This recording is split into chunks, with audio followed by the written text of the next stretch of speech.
All right, welcome to The Explainer. Today, we're going to pull back the curtain on the one thing that pretty much makes the entire internet tick, TCP/IP.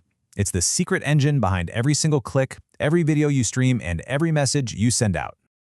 I mean, have you ever just stopped and wondered how the internet actually talks? We rarely think about it, right? You click a link and poof, a page appears. You hit play, a video starts rolling. But how on earth does that information get from some server halfway across the globe to your screen, like, instantly? Well, it's all thanks to this thing called TCP/IP.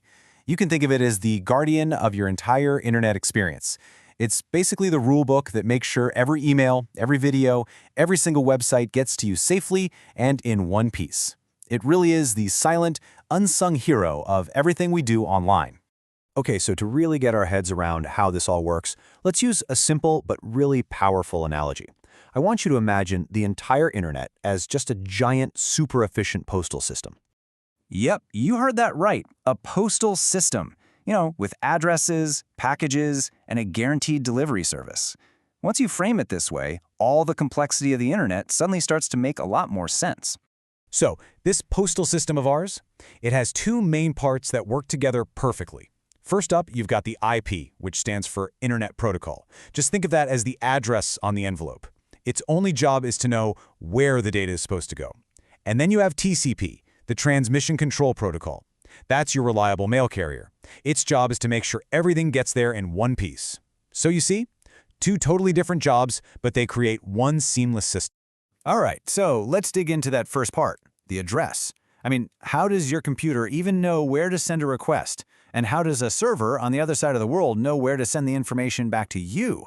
Well, that is the job of the Internet Protocol, or IP. The main thing you got to remember about IP is that it has one job, and only one job, figuring out where the data needs to go. That's it. It doesn't care what's in the package. It doesn't care if it arrives in perfect condition. It is purely the addressing department for our internet post office.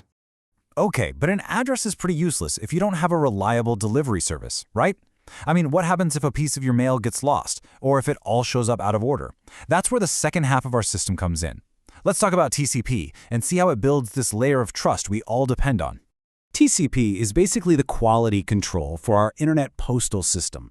It is absolutely obsessed with making sure that whatever you send is exactly what gets received. Nothing missing, nothing out of place. This is the part that makes the internet feel so incredibly reliable. And here's how it pulls it off, which is just brilliant. Imagine you're trying to mail a giant encyclopedia. Instead of trying to ship one massive, heavy book, TCP is smart. It chops that book up into thousands of individual pages, or packets. Then it numbers every single page to keep them in order, makes sure every last one arrives safely, and then perfectly reassembles the whole encyclopedia at the destination. It's kind of genius, right? All right, this whole postal analogy is great for understanding the concept, but let's see how it applies to something you and I do literally every single day. Let's follow the journey of a simple online video. So, the very second you click play on that cat video, TCP and IP just spring into action. That huge video file doesn't just fly to you in one giant piece. Nope. It gets completely taken apart and sent on this incredible high-speed journey across the internet. So, first things first, TCP acts like a super precise slicer. It takes that big video file and just chops it into thousands of tiny, manageable pieces called packets. And really importantly, each one gets a number so they can all be put back together later, just like the pages of a book. Okay, now IP steps up to the plate. It takes every single one of those thousands of packets and stamps your device's address right on it. Then, whoosh, it sends them all out into the crazy, tangled network of the internet. And here's the cool part. They don't even have to take the same route to get to you. And then, finally, as all these packets start arriving at your device, maybe some are a little late, maybe they're all out of order, it doesn't matter. TCP is there waiting.